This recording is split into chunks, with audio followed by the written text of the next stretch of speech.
Hello everyone. सो आज हम basically एक टॉपिक डिस्कस करने जा रहे हैं that is central force.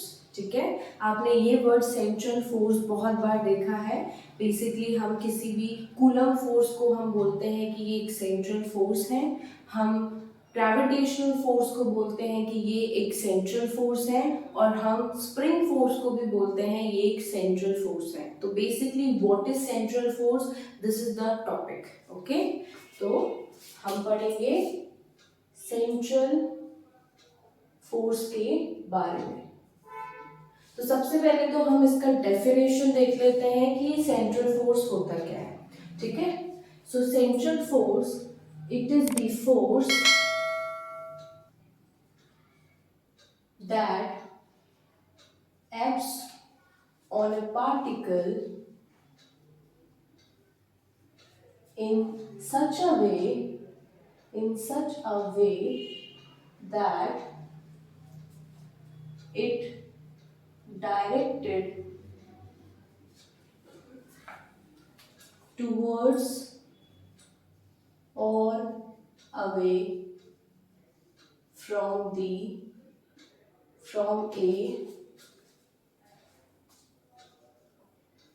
fixed center,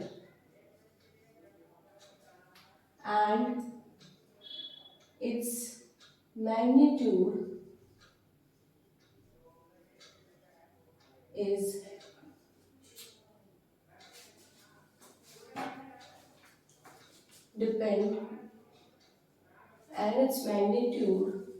depends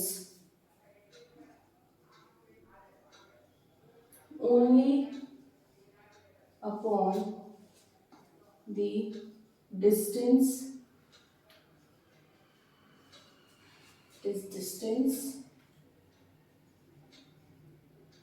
r from the center। ठीक है, सो this is the definition of central force. तो क्या बोल रहा है सेंट्रल फोर्स, ये एक ऐसा फोर्स है, ठीक है, जो किसी पार्टिकल पर जब लगता है तो वो फोर्स का direction is basically always toward और away from a fixed center. तो जैसे एग्जांपल के लिए अगर हम कूलम फोर्स पे देखें, अगर हम एक पॉजिटिव चार्ज लें, ठीक है, कैपिटल क्यू, और एक स्मॉल चार्ज है Q, let's say capital Q। ठीक है, तो जब ये पार्टिकल इधर आएगा तो ये जो पॉजिटिव चार्ज है Q वाला वो इस पे फोर्स लगाएगा, है ना। और हमने पढ़ा है कि ये जो फोर्स लगेगा वो ऑलवेज डायरेक्टेड, ये जो फोर्स का मैग्नीट्यूड होगा वो आपको तो पता है, that is it is K Q capital Q small q upon r square, let's say this distance is r, इसके बराबर होगा। और ये जो बॉडी है, या तो ये कैपिटल Q, क्योंकि ये दोनों ही पॉजिटिव चार्ज है, तो ये कैपिटल Q चार्ज इसको क्या करेगा, अवे पुश करेगा। तो ये जो डायरेक्शन है फोर्स की वो कैसी है, इस फिक्स्ड सेंटर से अवे जा रहा है। ठीक है, सेम वे अगर यहाँ पे अगर ये बॉडी मास होती, मैसिव होती, ठीक है, दो मास वाली बॉडी होती, तो यहाँ पर क्या होता कि ये जो स्मॉल मास है इस पे ये जो कैपिटल M मास का है बॉडी, ये इसको अपनी तरफ अट्रैक्ट करता। तो ये क्या हो जा रहा है, ये वाला जो फोर्स है ये फिक्स्ड सेंटर से टूवर्ड्स जा रहा है, और ऊपर वाले में आपने देखा था फिक्स सेंटर के अवे जा रहा है। कूलम में भी फिक्स सेंटर के टूवर्ड्स जा सकता है अगर ये चार्ज नेगेटिव होता तो, ठीक है, तो अट्रैक्ट करता वो इस तरफ जाता, यहाँ रिपेल कर रहा है इसलिए वो अवे जा रहा है। तो मेन पॉइंट ये है कि सेंट्रल फोर्स वो फोर्स है जो एक फिक्स सेंटर से जब किसी दूसरे बॉडी पे लगता है तो उस दूसरे बॉडी पर जो फोर्स लगता है उसकी डायरेक्शन उस फिक्स सेंटर से या तो अवे होती है या towards from a fix centre होती है। Okay, so that is basically the definition of this term. Now what and its magnitude जो है सिर्फ और सिर्फ देखो डिस्टेंस पे डिपेंड करता है। तो अगर आप इस फोर्स को देखो, फोर्स का formula in terms of Coulomb force that is K capital Q small q by r square. ये सारी चीजें कांस्टेंट है अगर आपने चार्जेस को फिक्स रखा है, तो it depends on directly inversely proportional to r square. Distance बढ़ाओगे घटाओगे फोर्स चेंज होगा। सिमिलरली ग्रेविटेशनल फोर्स में भी आप देखते हो ये जो फॉर्मूला आता है वो इस तरीके का आता है, और अगर ये चीज कांस्टेंट है, अगेन यहाँ पे फोर्स जो है only depends on the distance that is r from the fixed center. Okay, so that is why we are saying कि ये जो magnitude है वो किस पे डिपेंड करता है, only upon the distance small r from the center. ठीक है, I hope this is clear, ये वाला पॉइंट क्लियर हो गया.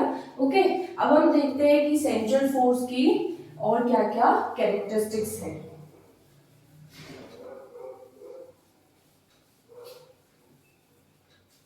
पहली चीज तो जैसे कि ये जो फंक्शन है, सॉरी ये जो फोर्स है, इसको हम कैसे लिखते हैं, वेक्टर के फॉर्म में. It is depending on r, इसलिए ब्रैकेट में r, and it is a vector product, तो it is f of r magnitude wise r का फंक्शन होगा टाइम्स यूनिट वेक्टर r, मतलब वो डिस्टेंस पे डिपेंड कर रहा है, डिस्टेंस से अवे जा रहा है या टूवर्ड्स. और इसी को हम एक और तरीके से लिख सकते हैं r vector upon r mod. ठीक है, यूनिट वेक्टर को, यूनिट वेक्टर की जगह हमने ये लिखा है. ठीक है, अब बेसिकली आप ये देख सकते हो कि ये जो फोर्स है जो डिपेंड कर रहा है r पे, ये वाला हम उसका मैग्नीट्यूड देख रहे हैं.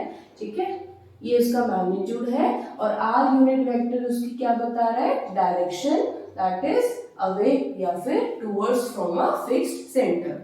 ठीक है, अब देखिए यहाँ पर कि अगर ये जो फोर्स है एफ ऑफ आर, इसकी जो वैल्यू आ रही है अगर वो लेस देन 0 आ रही है, तो इट शोज कि जो आपका फोर्स, सेंट्रल फोर्स है, वो अट्रैक्टिव फोर्स है. ठीक है, अगर फोर्स की वैल्यू नेगेटिव आ रही है, less than 0 attractive, and if F of R is greater than 0, then that means it is a repulsive force, we can say this.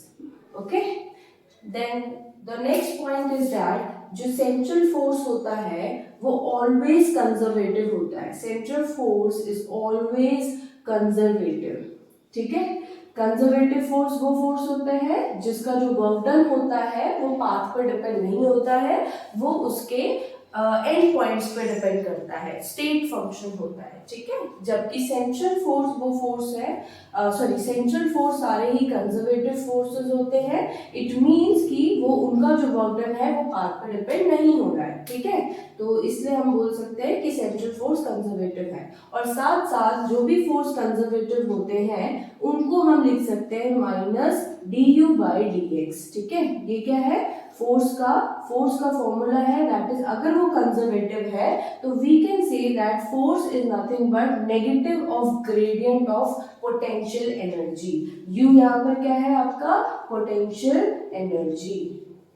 Okay, so this is the important point of central force, कि central force की ये properties है, ये characteristics वो follow करता है. Okay, now एक और कुछ इंपॉर्टेंट कैरेक्टरिस्टिक्स हम सेंट्रल फोर्स की देखेंगे. तो I am basically rubbing this.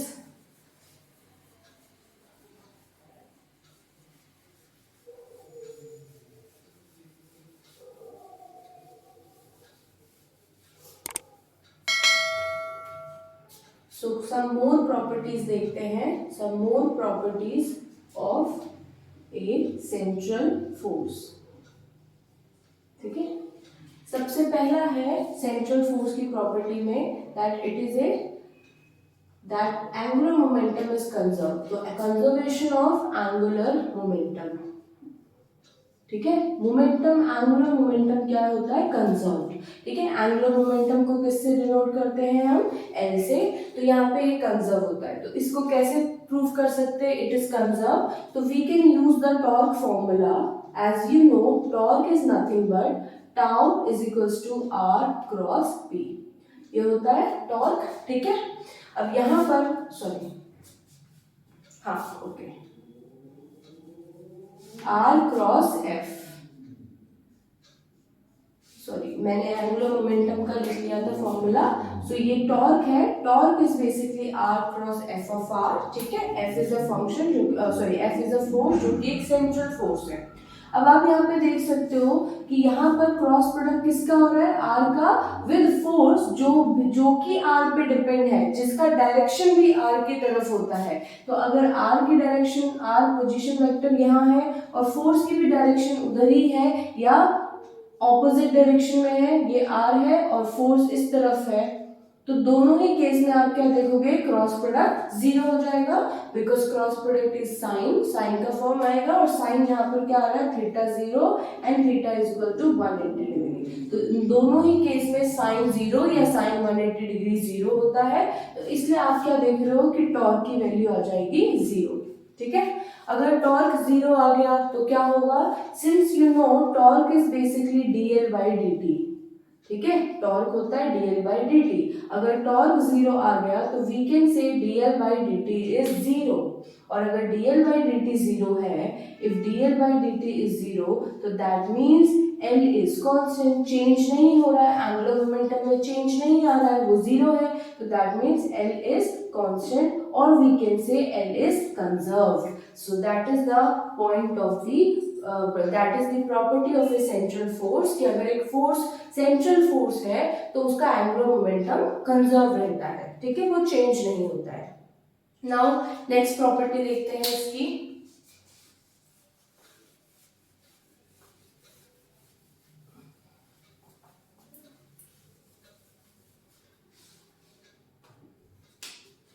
Second property है that motion of A particle, motion of A particle under central force, under central force takes place in a plane।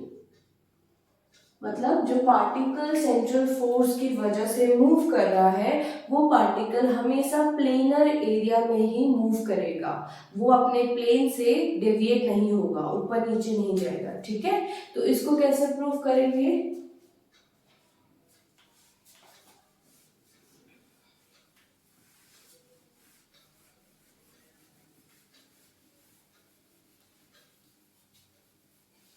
ठीक है, तो इसका proof होगा कि देखो, since we know angular momentum is R cross P, ठीक है, एंगुलर मोमेंटम ये होता है आर क्रॉस पी, और एल जो है उसकी डायरेक्शन क्या होती है, perpendicular to R and P.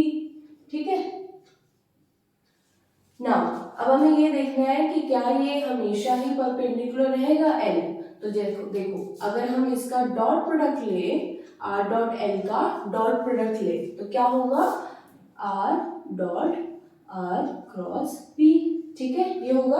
अब बेसिकली वेक्टर में, वेक्टर आइडेंटिटी में एक आइडेंटिटी है कि आप डॉट प्रोडक्ट और क्रॉस प्रोडक्ट को एक्सचेंज कर सकते हो। ठीक है, मतलब जहाँ पे डॉट है वहां पे क्रॉस लगा सकते हो, जहाँ पे क्रॉस है वहां पे डॉट। तो आप यहाँ को दिख रहा है आपको, ये डॉट है ये क्रॉस, तो हम इसको एक्सचेंज कर सकते हैं।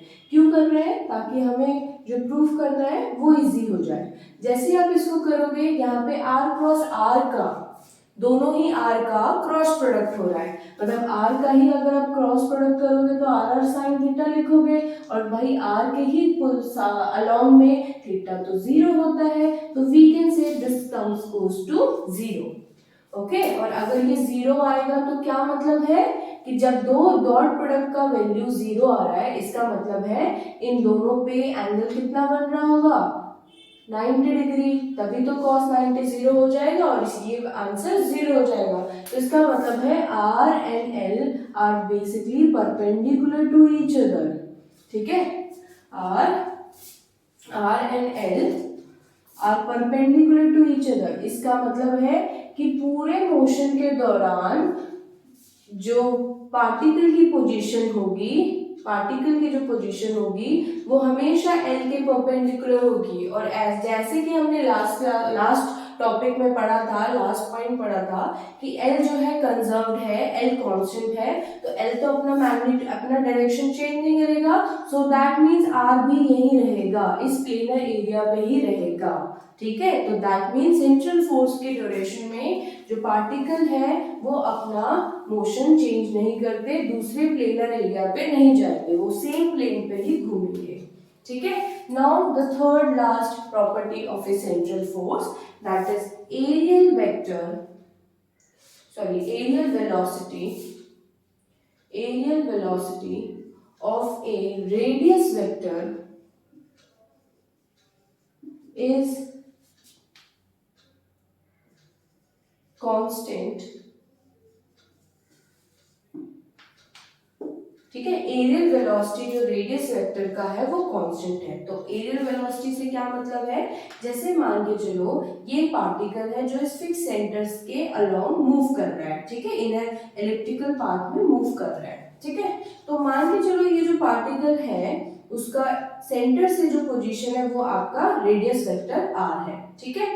अब let's say delta T time पर ये थोड़ा सा आगे मूव करे जाएगा, तो जो रेडियस है ये स्विफ्ट कर रहा है, ये मूव कर रहा है, let's say delta T time पर यहाँ पहुंच गया, ठीक है। सो डेल्टा टी टाइम पर इसका जो रेडियस वेक्टर है उसने इतना एरिया स्वीप करा, इतना एरिया चला, तो this vector this position is R plus delta R. तो यहाँ से लेकर यहाँ तक कितना चला ये डेल्टा आर, ठीक है। तो डेल्टा टी टाइम पे इन डेल्टा टी टाइम उसने कितना एरिया स्वीप करा, इतना एरिया, शेडेड एरिया, ठीक है। तो इस शेडेड एरिया का फॉर्मूला क्या यूज कर सकते हैं, तो इस डेल्टा टी टाइम पे जो एरिया उसने कवर करा है that is half base into height. Base we can take this as a perpendicular, क्योंकि ये बहुत ही क्लोज है तो वी कैन टेक दिस। तो this is R base into height, height is this perpendicular that is delta R, ठीक है। तो ये एरिया वेक्टर इसने स्वीप करा इन डेल्टा टी टाइम,